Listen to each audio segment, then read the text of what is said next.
10 fjalë të cilat e shkatërrojnë personalitetin e fëmijës.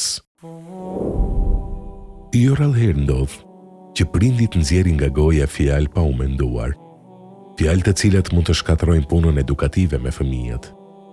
Fjala është themeli i edukimit, sepse përmes fjalës ne i këshillojmë, i qortojmë, i inkurajojmë, i lavdërojmë dhe zemrohemi ndaj fëmijëve tanë.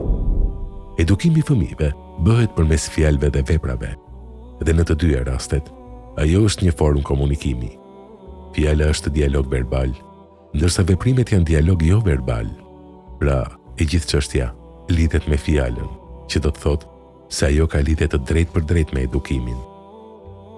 Nga përvoja ime në zgjidhjen e problemeve edukative, kam zbuluar se një nga faktorët më të rëndësishëm që shpije në mosdëgjimin e fëmijëve është përdorimi i gabuar i fjalëve. Para disa kohësh, bisedova me një të ri që kishte ikur nga shtëpia. Pasi e dëgjova se çfarë problemi kishte ai me prindrit, dola në përfundimi se prindrit përdornin një gjuhë të keqe ndaj tij. Një vajzë tjetër më tregoi për arsyeën e mosdëgjimit të saj. Ajo dukej e pakënaqur me veten dhe kërkonte të hakmerrej për fjalët e rënda që dëgjonte nga prindrit. Në këtë video, kemi përmbledhur 10 fjalë dhe shprehje që shkatërrojnë psikologjinë e fëmijëve dhe i nxisin drejt mosdëgjimit. Këto fjalë janë: fyerja. Përshkrimi fëmijës me epitetet e kafshëve, si gomar, qen, dem, cjap o kafshë të tjerë, apo mallkojmë ditën në të cilën ka lindur. Përçmimi. Përmes përshkrimeve negative, si i keq, gënjeshtar, i shëmtuar, i shëndosh, xhalaman, hajdut, përçmimi është si një thëngjell që e djeg zemrën. Krahasimi. Kjo e shkatërron plotësisht personalitetin e fëmijës. Pasi çdo fëmijë ka aftësi dhe talente që e bëjnë atë të dallojë nga të tjerët. Krahasimi e bën atë të ndihet i mangët, vret vetbesimin tek ai dhe bën që fëmia ta urrejë atë me të cilin është krahasuar. Dashuria e kushtëzuar. Ti kushtëzosh dashurinë me një veprim të caktuar, si për shembull, nuk të dua sepse bëre kështu, të dua vetëm nëse ha këtë, apo nëse mëson dhe arrin sukses. Dashuria e kushtëzuar e bën fëmijën të ndihet se ai është i padëshiruar dhe se të tjerët, prindrit, nuk e duan.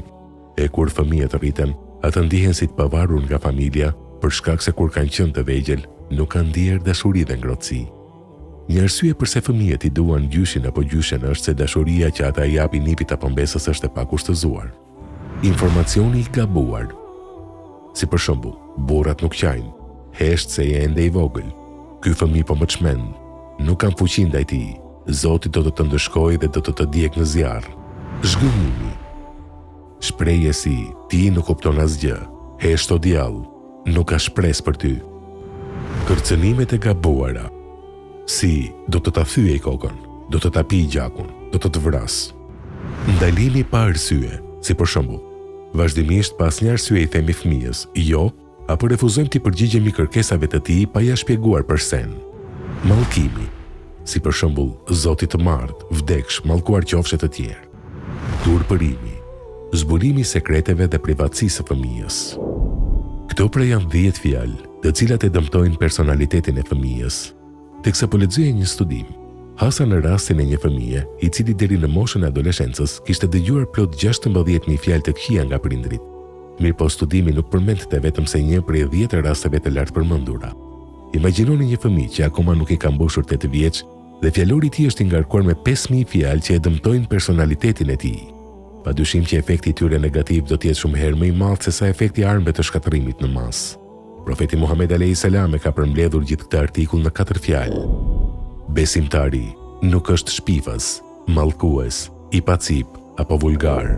Kjo nënkupton shmangjen e këtyre 4 cilësive negative dhe zvendësimin e tyre me 4 cilësi pozitive: dashuri, inkurajim, lavdërim dhe respekt. Fjala e mirë është më e rëndësishme se dhurata. Allahu thotë: fjala e mirë dhe falja janë më të mirat se një lëmosh që shoqërohet me fyerje. Ne u japim fëmijëve tanë gjithçka, ushqim, lodra, arsim, por i shkatrojmë dhe i dëmtojmë me fjalë, gjë që bie ndesh me metodologjinë kuranore. Sociologët kanë zbuluar se fjala e mirë dhe lëmosha kanë të njëjtin ndikim në tru. Prandaj, le të kujdesemi për përzgjedhjen e fjalëve në shtëpitë tona, sepse fjala ka një ndikim të madh. Kurani është një fjalë. Njeriu hyn në Islam dhe del prej tij me një fjalë. Beqari martohet ose divorcohet pas martesës me një fjalë. Prandaj, le të mos e anashkalojmë rëndësinë e fjalës dhe të fokusohemi tek ato fjalë që formojnë dhe zhvillojnë personalitetin e fëmijëve tanë.